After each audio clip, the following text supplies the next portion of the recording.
कैसे हो आप लोग। आशा करते हैं कि आप लोग अच्छे होंगे। आज की इस वीडियो में दोस्तों हम देखने वाले हैं कि साइंस का एक टॉपिक है दूरी और विस्थापन, उसके बारे में पढ़ेंगे। ये दोस्तों ये क्लास बेनिफिशियल होगी ग्रुप डी और एनटीपीसी के लिए।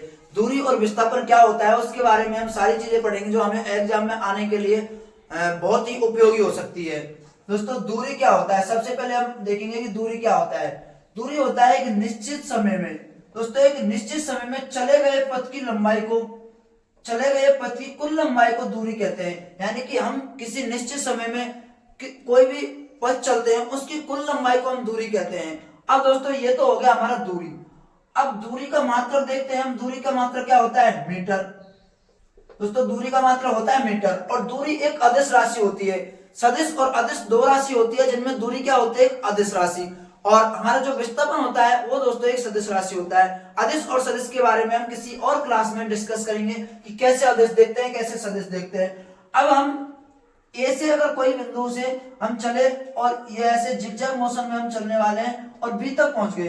दोस्तों जब हम बी तक पहुंचे तो ये जो हमारा पथ है, ये जो हमारा पूरा पथ है, ये इसकी कुल लंबाई, जैसे मान लिया कि इसकी कुल लंबाई 20 मीटर है, तो दोस्तों दूरी क्या होगी हमारी 20 मीटर। और विस्थापन क्या होता है, अब दोस्तों विस्थापन के बारे में देखते हैं। विस्थापन दोस्तों हम डिस्प्लेसमेंट को विस्थापन कहते हैं, न्यूनतम दूरी को विस्थापन कहते हैं। यानी कि जो कम से कम दूरी होती है उसे हम विस्थापन कहते हैं। जैसे ये है, यहां से कोई व्यक्ति इधर घूम घूम के चलाता अभी तक पहुंच गया, लेकिन हम विस्थापन क्या देखते हैं, विस्थापन में हम देखते हैं कि बिल्कुल सीधी दूरी, कम से कम दूरी हो उसे हम विस्थापन कहते हैं। तो इसको क्या कह सकते हैं हम, विस्थापन। ए से बी के बीच की जो न्यूनतम दूरी है उसको हम विस्थापन कहेंगे।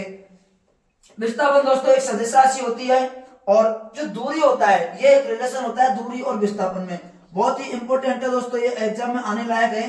दूरी हमेशा बड़ी होती है विस्थापन से। आप यहाँ पर देख सकते हो कि दूरी तो हमेशा बड़ी है लेकिन विस्थापन तो इससे छोटा है, क्योंकि न्यूनतम दूरी को ही विस्थापन कहते हैं। अब या तो बड़ी होगी या बराबर हो सकती है। बराबर कैसे हो सकती है, जैसे कोई बिंदु ए से कोई व्यक्ति किसी बिंदु बी तक गया, तो यहाँ पे ये न्यूनतम दूरी भी यही है और दूरी भी यही है, तो यहाँ पे क्या होगा, यहाँ पे दूरी और डिस्प्लेसमेंट मतलब दूरी और विस्थापन क्या होगा, बराबर होगा।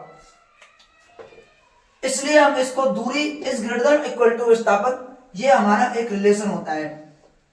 अगर हम इसे अनुपात फॉर्म में लगाते हैं तो दूरी बटे विस्थापन करेंगे तो इनका अनुपात 1 से बड़ा होगा।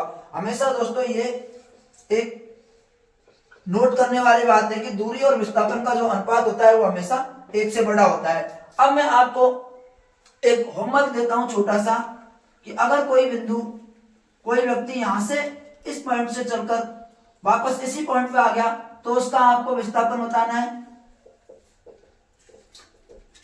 और उसकी दूरी बतानी है, उसमें कितनी दूरी चली है और कितना विस्थापन चला है। और इसकी जो त्रिज्या है r वो है हमारे पास 10 मीटर। ये आपको कमेंट बॉक्स में कमेंट करके बताना है। आपको मैंने दूरी और विस्थापन की जो पूरी डिटेल है ग्रुप डी और एनटीपीसी जैसे एग्जाम में आने वाली है वो सारी चीजें मैंने आपको बता दी है। यदि अभी तक आपने हमारे चैनल को सब्सक्राइब नहीं किया तो चैनल को सब्सक्राइब कर लीजिए और वीडियो को लाइक कर दीजिए। हम ऐसी ही शिक्षा से संबंधित वीडियो आपको प्रोवाइड करते रहते हैं। ओके, धन्यवाद।